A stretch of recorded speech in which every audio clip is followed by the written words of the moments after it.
Good morning student. मैं आपको पिछली कक्षा में आव्यूह के बारे में बताया था। आव्यूह क्या होता है, आव्यूह को कैसे रखते हैं, आव्यूह का उपयोग कहाँ पे करते हैं। आज मैं प्रश्न वाली स्टार्ट करने जा रहा हूँ कि मेरा क्वेश्चन है कि आव्यूह ए बराबर दिया हुआ है इस मैट्रिक्स के अंदर, और इस मैट्रिक्स में जो संख्याएं लिखी है, जो अवयव लिखे हैं, उनमें क्वेश्चन पूछा गया है कि पहला क्वेश्चन है कि आव्यूह की कोटि क्या है, आव्यूह की कोटि कैसे निकालते हैं। दूसरा क्वेश्चन हमारा है अवयवों की संख्या क्या है, और तीसरा क्वेश्चन हमारे पास है कि अवयव जो हमारे पास A13, A21, A33, A24, A23 कैसे निकालते हैं। आइए हम हल करते हैं। देखिए हमारे पास सबसे पहले चर्चा उठती है आव्यूह की कोटि। तो आव्यूह की कोटि पहचानने के लिए सबसे पहले आव्यूह की कोटि निकालना है। आव्यूह की कोटि मैंने पिछले टॉपिक में चर्चा किया था कि जो हमारे पास ये ऐसे ऐसे जाती हैं, इनको हम पंक्ति बोलते हैं, और जो नीचे की ओर आता है ये हमारे पास क्या होता है, रो होता है। तो इसमें हमें क्या पता करना है, आव्यूह की कोटि पता करना है। तो आव्यूह की कोटि क्या होता है, पंक्तियों की संख्या, पंक्तियों की संख्या और गुणे स्तंभों की संख्या। स्तंभों की संख्या वो क्या कहलाती है, कोटि कहलाती है।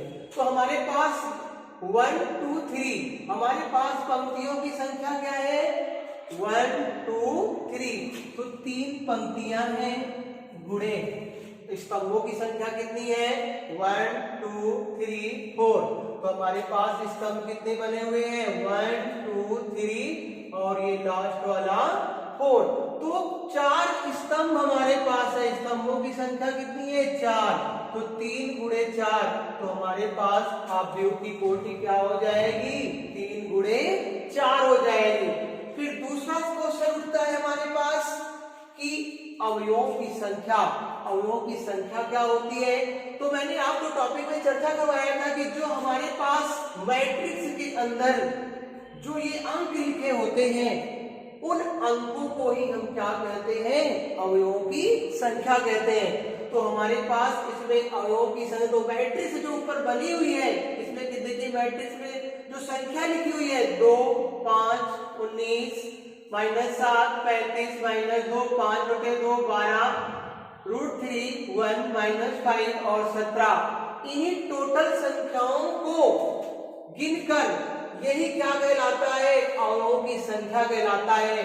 तो हमारे पास अवयवों की संख्या क्या होती है, अवयवों की संख्या को ऊपर से जो मैट्रिक्स के अंदर शब्द लिखे, अक्षर लिखे हुए हैं, उनका पूरा टोटल योग ही क्या कहलाता है, अवयवों की संख्या। तो इसमें कितने हैं, 1 2 3 4 5 6 7 8 9 10 11 12। तो इसमें 12, तो अवयवों की संख्या कितनी हो गई, 12 हो गई। अब तीसरा टॉपिक फिर उठता है हमारे पास कि अवयव में A13 पहचानना है, A13 पहचानना है, A21 पहचानना है, A33 पहचानना है, A24 पहचानना है और A23 पहचानना है। तो मैंने पीछे क्लास में बताया था कि अवयव में जो A13, तो ये हमारे पास क्या होता है, A11 होता है। ये क्या होता है, A12 होता है, और ये A13 होता है, और ये A14 होता है। इसी प्रकार से A21 होता है, A22 होता है, और A33 होता है, और A23 होता है, और A24 होता है। इसी प्रकार से A31 होता है, और A32 होता है, A33 होता है, और A34। तो ये टॉपिक से अब आप चर्चा करेंगे कि क्या है कि अवयव A13। तो हमारे पास A13 कहाँ पे है, तो A13 कहाँ पे है, ये A13 है। तो हमारे पास A13 कितना दिया हुआ है, 19 दिया हुआ है। तो 19 ऐसे लिख देंगे। फिर टॉपिक क्या है, A21। A21 हमारे पास कहाँ है, A21 ये दिया हुआ है, A21 कितना है 35 है, जिसको हम क्या लिख देंगे 35 लिख देंगे। इसी प्रकार से A33 है, तो A33 में क्या है हमारे पास, ये है -5 है, तो ये -5 लिख देंगे। A24 है, तो A24 हमारे पास कहाँ है, ये है, तो A24 को क्या लिख देंगे 12 लिख देंगे। इसी प्रकार से A23 कहाँ पे है, तो A23 ये है हमारे पास, तो A23 5/2 है, तो 5/2 लिख देंगे। यही हमारा क्या हो जाएगा, आंसर हो जाएगा। अब अगला दूसरा क्वेश्चन बताने जा रहा हूं, आइए दूसरे क्वेश्चन पे। दूसरा क्वेश्चन है कि यदि किसी आव्यूह में 24 अवयव हैं तो इसकी संभव कोटियां क्या होगी। तो हम चर्चा करते हैं का नंबर दूसरे का कि आव्यूह में 24 अवयव हो तो इसकी संभव कोटियां क्या होगी। तो 24 अवयव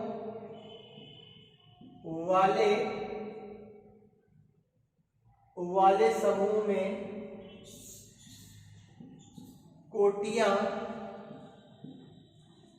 तो देखिए 24 अवयव को निकालना है, जो हम मल्टीप्लाई करें तो 24 अवयव निकल गया है। जैसे अभी हम चर्चा करते हैं 24 अवयव वाले समूह में कोटियां कितनी हो सकती है, इसकी संभव कोटियां और इनकी संभव कोटियां जो होंगी, इनकी संभव कोटियां जो बनेंगी 1 गुणे 24, 24 से कम 24, तो इसमें हम ये क्या है हमारे पास, ये हमारे पास पंक्ति कहलाती है और ये क्या कहलाती है, कॉलम कहलाता है। तो पंक्ति और कॉलम दोनों को मिला के जब 24 हो जाते हैं तो उसको हम संभव कोटियां कहते हैं, क्योंकि 24 हमारे पास होना चाहिए 24 अवयव, और 24 अवयव मिलके ही जो कोटियां बनेगी वो पहला है 1 गुणे 24, 1 गुणे 24, और दूसरा है 2 गुणे 12 बन जाएगा, तो 12 दुनाई 24। इसी प्रकार से तीसरा जो बनेगा वो बनेगा 24 बनाना है तो 24 गुणे 1 हो जाएगा। इसी प्रकार से इसको पलट दीजिए तो 12 गुणे 2, तो 12 गुणे 12 दुनाई 24। जब इसका मल्टीप्लाई करेंगे पंक्ति और कॉलम का तो हमारे पास हमेशा 24 ही अवयव निकल के आएंगे, तो उसकी वही संभव कोटियां हो जाएंगे। अभी देखिए संभव कोटियां कितने हैं, 1 गुणे 24, इसमें से भी 24 आ रहा है, 12 गुणे 24, इसमें भी 24 आ रहा है, 24 से कम 24, इसमें भी संभव कोटियां 24 आ रहा है, 12 गुणे 24, इसमें भी संभव कोटियां 24 आ रहा। इसी प्रकार से 8 त्रिक 24, 8 गुणे 3, तो 8 त्रिक 24, इसमें से भी संभव कोटियां कितना है 24 है। इसी प्रकार से 3 गुणे 8 करते हैं तब भी हमारे पास 24 आ रहा है। इसी प्रकार से 6 गुणे 4 करते हैं, 6 चौको 24 होता है, 4 गुणे 6 करते हैं तो 24 होता है। अब हमारे पास और पंक्ति कॉलम ऐसी नहीं है कि हमारे पास कि ये जो गुणा करने पर पंक्ति और कॉलम मिला के कितना आना चाहिए, 24 आना चाहिए, क्योंकि किसी आव्यूह में 24 अवयव ही हो सकते हैं और उसकी संभव कोटियां, तो एक होगा 1 गुणे 24, 2 गुणे 12, 24 गुणे 1, 12 गुणे 2, 8 गुणे 3 और 3 गुणे 8, 6 गुणे 4, 4 गुणे 6। अब दूसरे क्वेश्चन की बारी आती है कि ख नंबर है कि समीकरण से x, y, z के मान कैसे निकाले जाते हैं। तो मैंने आपको बताया था समीकरण से जब x और y और z के मान निकलते एक दूसरे क्या होते हैं, एक पूरक बराबर होते हैं एक दूसरे के। अब हमें निकालना है मान कि हमारे पास 4 3 और x 5 और y z और 1 5 है। तो हम चर्चा करते हैं 4 3 x और वाई जेड 1 5। अब इसमें से हमको एक्स वाई जेड के मान प्राप्त करना है, मान प्राप्त करना है। तो यो पंक्ति इसमें देखिए एक दूसरे के क्या होते हैं, बराबर होते हैं, क्योंकि इसमें भी पंक्तियों की संख्या जो है 2 है और इसमें भी पंक्तियों की संख्या क्या है, 2 है। इसमें भी कॉलम की संख्या कितनी है, 2 है और इसमें भी कॉलम की संख्या क्या है, 2 है। जब कॉलम और पंक्ति एक दूसरे के बराबर होते हैं, जब कॉलम और पंक्ति एक दूसरे के बराबर होते हैं, तो दोनों से हम क्या कर लेते हैं, तुलना कर लेते हैं। तो दोनों से हम तुलना कर लेते हैं, देखिए यहां पे पहला पंक्ति पहला रो, इसी प्रकार से पहली पंक्ति और पहला रो। अब हम चर्चा करते हैं कि पंक्ति रो इसमें का और पंक्ति रो इसमें का, तो यहां से तुलना करवाते हैं तो y का मान कितना हो जाता है, 4। इसी प्रकार से दूसरी पंक्ति और पहला रो है, इसी प्रकार दूसरी पंक्ति पहला रो है, इससे तुलना करवाते हैं तो ये x बराबर क्या हो जाएगा, 1। अब इससे